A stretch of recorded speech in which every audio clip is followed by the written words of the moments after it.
భారతీయ కిసాన్ సంఘ్ పార్టీలు వేరైనా రైతులంతా ఒకటే అన్న నినాదంతో రైతుల కోసం పోరాడుతున్న సంస్థ ద్వారా మేము ఈరోజు కలెక్టర్ ఆఫీస్ దగ్గరికి వచ్చేసి కలెక్టర్కి వినతి పత్రం ఇస్తూ నిరసన కార్యక్రమాన్ని తెలియజేయడం జరుగుతుంది. ఈ భారతీయ కిసాన్ సంఘ్ ఈరోజు పెట్టిన నిరసన మెయిన్ ఉద్దేశం ఏమి అనంటే అకాల వర్షాల ద్వారా రైతులు పంట నష్టం జరుగుతుంది. ఈ పంట నష్టం ద్వారా ఈసారి చాలా దగ్గరలో కూడా వరి నష్టము, తర్వాత మామిడి ఇతర పంటల నష్టాలు జరిగినాయి. ఇలాంటి జరిగిన నష్టాలకు ఈ సంవత్సరం నుంచి ఎకరానికి 40,000 రూపాయల చొప్పున ప్రతి రైతుకు అందజేయాలని చెప్పేసి మేము ప్రత్యేకమైన డిమాండ్ చేస్తూ వినతి పత్రం కూడా ఇవ్వడం జరుగుతుంది. అలాగే గత సంవత్సరము కూడా ఇలాగే ఎలక్షన్ల ముందు పంట నష్టాలు జరిగినాయి. అప్పుడున్న గవర్నమెంట్ ఎకరానికి 10,000 చొప్పున ఇవ్వడం కూడా జరిగింది. అట్లాంటి పంట నష్టాన్ని ఇప్పటి వరకు కూడా బ్యాంకులో డిపాజిట్ అమౌంట్ అలా ఉన్నా కూడా ఇప్పటికీ ఆ అమౌంట్ను విడుదల చేయకపోవడం అనేది ఈ గవర్నమెంట్ చేస్తున్న చిక్కుమల్లె చర్యలాగా మేము భావిస్తూనే ఉన్నాము. వచ్చిన అమౌంట్ను కూడా మీరు సకాలంలో సక్రమంగా రైతులకు అందజేయకపోవడం అనేది బాధాకరము. దయచేసి ఈ జిల్లా మినిస్టరు దాన్ని అర్థం చేసుకొని గవర్నమెంట్ తరఫున ఆ 10,000ను కూడా విడుదల చేయాలి. అలాగే ఇప్పుడు జరిగిన వాటికి కూడా నష్టపరిహారంగా ఒక 40,000 రూపాయలు ఎకరానికి చొప్పున చేయాలనేది మేము ప్రధానంగా కోరుతున్నాము. ఇది కాకుండా ఈ రైతుల పాలిట మీరు ముసలి కన్నీరు ఏదైతే కారుస్తున్నారో అది అంతా వ్యర్థం అనేది ఇప్పుడు తెలిసిపోతుంది. దయచేసి మేము కోరేది ఏమి అని అంటే పంటలకు బీమా కట్టుకునే పరిస్థితిని మీరు కల్పించినట్టయితే రైతులు ఆ ఇన్సూరెన్స్ కూడా కట్టుకోవడానికి ముందుకొస్తారు.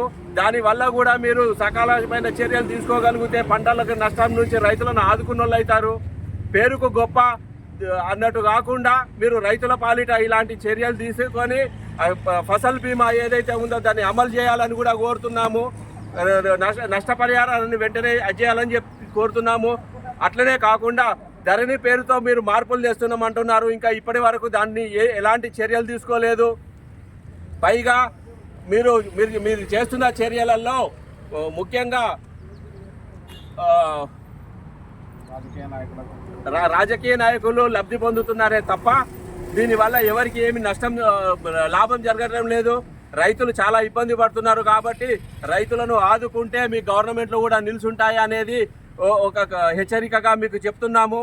అట్లే కాకుండా రైతు బంధు మీరు వేస్తామని చెప్తున్నారు. రైతు బంధుకు కొన్ని రకాలైన కండిషన్లు చెప్పారు. తర్వాత మళ్ళీ వాటిని మార్చారు. ప్రతి ఎకరా ఉన్నానికి సాగు చేసే ప్రతి భూమికి ఇస్తాం మేము చెప్పామన్నారు. రోడ్లు, గుట్టలు, కాలువలు అయిన వాటికి ఇవ్వమని మాత్రమే చెప్పారు. కానీ ఇప్పటి వరకు ఎవరికి కూడా రైతు బంధు సక్రమంగా రాలేదు. ఎకరము అర్ధెకరం వరకు అంటున్నారు, 4 ఎకరాల వరకు వచ్చినాయి అంటున్నారు. మరి రైతు బంధు మీరు ఎందుకు ఆపుతున్నారో మాకు అర్థం కావట్లేం లేదు. దయచేసి మీరు ఏదైతే పెండింగ్ పెట్టిర్రో రైతుల పేర్లు చెప్పి రైతులను మోసం చేస్తూ మీరు మాట్లాడిన చర్యలు అయితే ఏమున్నాయో వాటిని మీరు సకాలంలో మీరు నిర్ణయించుకొనేసి తక్షణ రైతు బంధు తర్వాత ధరని చేంజెస్ ఏదైతే ఉన్నాయో దాన్ని చేంజ్ చేసుకుంటూ ఇప్పుడు అర్జెంటుగా సకాలంలో రైతులకు నష్టం జరిగినందుకు ఎకరానికి 40,000 రూపాయలను చెల్లించాలని చెప్పేసి భారతీయ కిసాన్ సంఘ్ తరఫున రైతులను పెద్ద ఎత్తున కోరుతున్నాము.